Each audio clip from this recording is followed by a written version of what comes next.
नमस्कार दोस्तों, आज हम पढ़ेंगे वचन नंबर्स। वचन शब्द के जिस रूप से संख्या का बोध होता है उसे वचन कहते हैं। जैसे लड़का, पौधा, बिल्लियां। अब लड़का शब्द हमारे सामने आते ही हमें उसकी संख्या के बारे में पता चल रहा है। दूसरी एक परिभाषा है इसकी, वचन शब्द के जिस रूप से एक या अनेक का बोध होता है उसे वचन कहते हैं। वचन के दो प्रकार हैं, एक वचन और बहुवचन।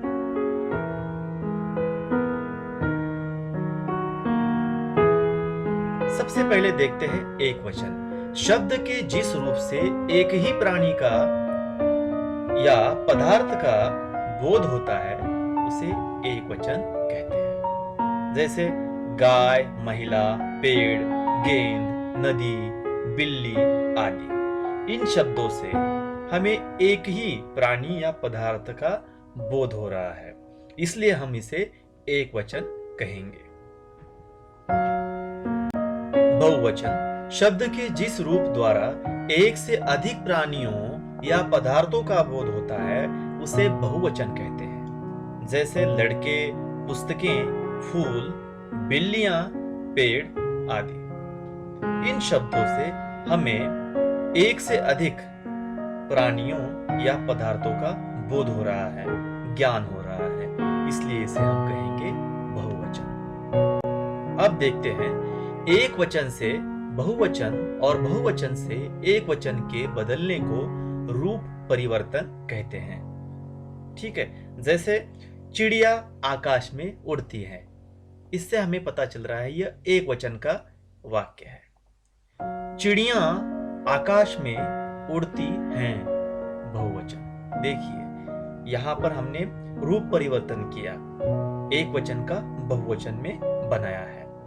दूसरा है वाक्य, लड़का पाठशाला जा रहा है, एक वचन में। लड़के पाठशाला जा रहे हैं, बहुवचन। इन वाक्यों में रूप परिवर्तन किया गया है। एक वचन के स्थान पर बहुवचन का प्रयोग।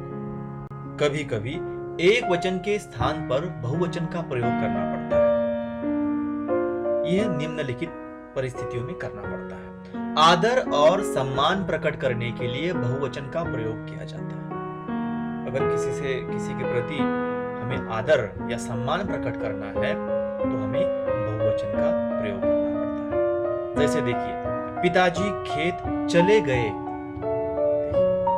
चले गए, तो यहां पर हम आदर के कारण चले गए कह रहे हैं। पिताजी खेत चला गया थोड़ी कहते हैं, हम कहते हैं पिताजी खेत चले गए। शिवाजी महाराज आगरा जा रहे हैं, यहां पर जा रहे हैं, ये आदर युक्त, क्योंकि ये महान व्यक्ति है, महान पुरुष है। अगला है आदर और सम्मान प्रकट करने के लिए मैं एक वचन के स्थान पर हम बहुवचन का प्रयोग किया जाता है। जैसे हमने जो कह दिया उसे पूरा करेंगे। 2, छात्रों आज तो हम तुम्हें माफ करते हैं, लेकिन फिर कभी ऐसी गलती न करना। देखिए इन दो वाक्यों में हमें पता चल रहा है कि किस प्रकार से यहाँ पर एक वचन के स्थान पर बहुवचन का प्रयोग किया गया है। तुम और आप शब्द का प्रयोग एक वचन और बहुवचन दोनों रूपों में होता है, इस बात को ध्यान में रखिए। अब देखते हैं शब्द का बहुवचन बनाने के कुछ सामान्य नियम। अकारांत स्त्रीलिंग शब्दों में अंतिम अ के स्थान पर ए जोड़ दिया जाता है। अकारांत मतलब जिसके अंत में अ की आवाज आती है। किताब ब अ आ रहा है, तो इसमें क्या जोड़ दिया जाता है? ए। देखिए कैसे, किताबें, बहन बहनें, आंख आंखें, पुस्तक पुस्तकें, सड़क सड़कें। दूसरा नियम है आकारांत स्त्रीलिंग शब्दों के अंत में ए जोड़ दिया जाता है। जैसे कथा, कथाएं। देखिए कथा के अंत में ध्वनि कौन सी उत्पन्न हो रही है? आ की। कथा है ना, आ। तो कथाएं। हवा, हवाएं। सेना, सेनाएं। माला, मालाएं। अध्यापिका, अध्यापिकाएं। बालिका, बालिकाएं। लता, लताएं। ईकारांत अथवा ईकारांत स्त्रीलिंग शब्दों के अंतिम ई तथा ई के स्थान पर इया जोड़ दिया जाता है। जैसे देखिए कठिनाई, कठिनाई, ई आ रहा है अंत में, इसका बहुवचन हो जाएगा कठिनाइयां। मूर्ति, मूर्तियां। नदी, नदियां। रोटी, रोटियां। कली, कलियां।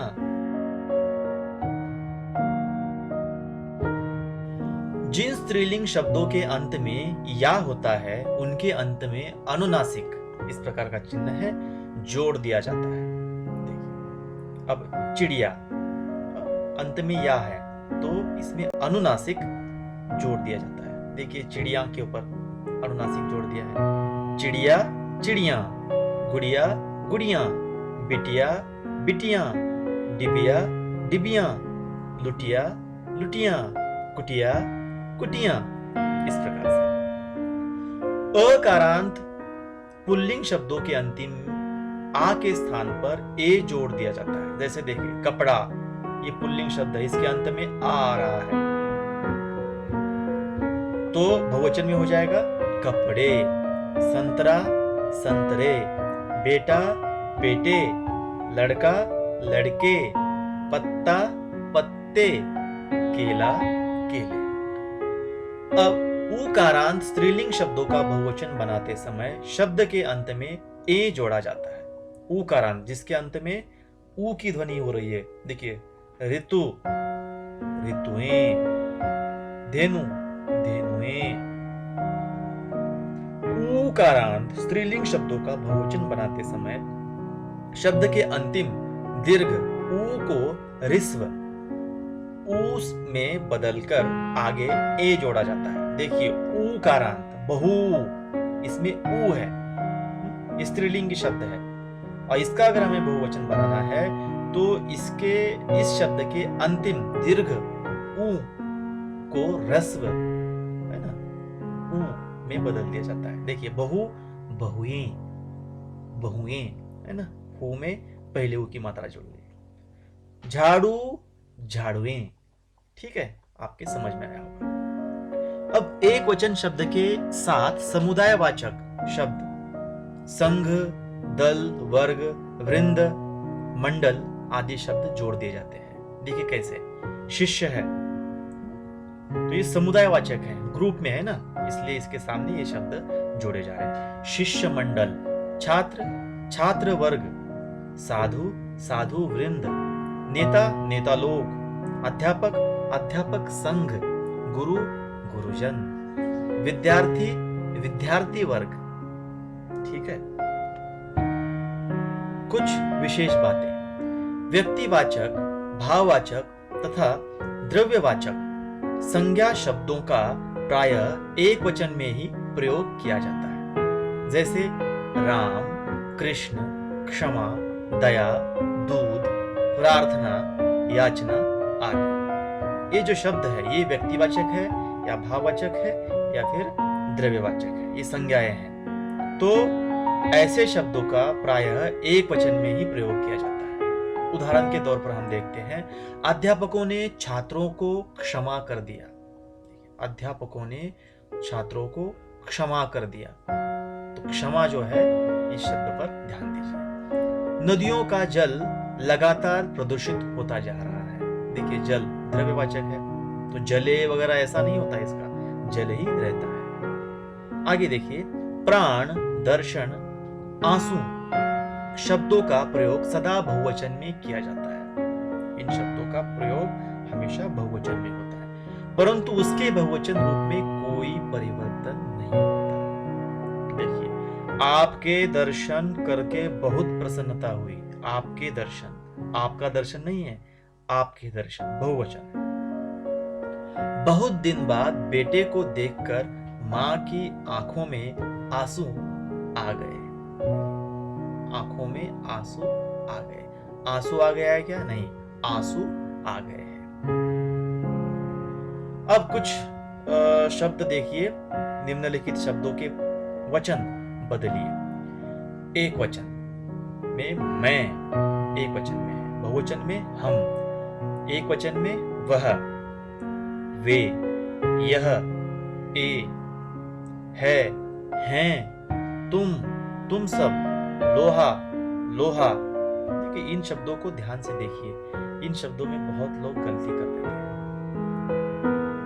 एक वचन पानी, बहुवचन में पानी, वर्षा, वर्षा, बैल, बैल, सैनिक, सैनिक, शहर, शहर, रुपया, रुपए।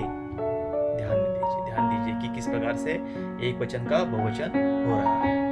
आगे देखते हैं। घोंसला, घोंसले, बच्चा, बच्चे, कवि, कवि, आंख, आंखें, आवाज, आवाजें, गाय, गायें, दीवार, दीवारें, बात, बातें, संस्था, संस्थाएं, कक्षा, कक्षाएं, प्रार्थना, प्रार्थनाएं, रेखा, रेखाएं, चिड़िया, चिड़िया, पंक्ति, पंक्तियां, मूर्ति, मूर्तियां, हानि, हानियां, कहानी, कहानियां, गलती, गलतियां, अंगुली, अंगुलियां, छुट्टी, छुट्टियां, स्त्री, स्त्रियां, चींटी, चींटियां। अगला प्रश्न, निम्नलिखित शब्दों के वचन बदलकर वाक्य में प्रयोग कीजिए। ऐसा क्वेश्चन भी, ऐसा प्रश्न भी आपको आ सकता है। देखिए यहाँ पर कुछ शब्द दिए हैं, उनसे हमें वाक्य बनाना है, वाक्य में उनको प्रयोग करना है। पेड़ पर चिड़ियां चहचहा रही थीं। इस जंगल में कई भेड़िए हैं। राजमहल में अनेक दीवारें हैं। महाराष्ट्र में कई वीर राजा हुए हैं। गर्मी के दिनों में सभी घरों में पंखे चलाए जाते हैं। ठीक है, तो आपको यह वचन का पाठ समझ में आया होगा। ठीक है, तो अब यही रुकते हैं, तब तक के लिए धन्यवाद।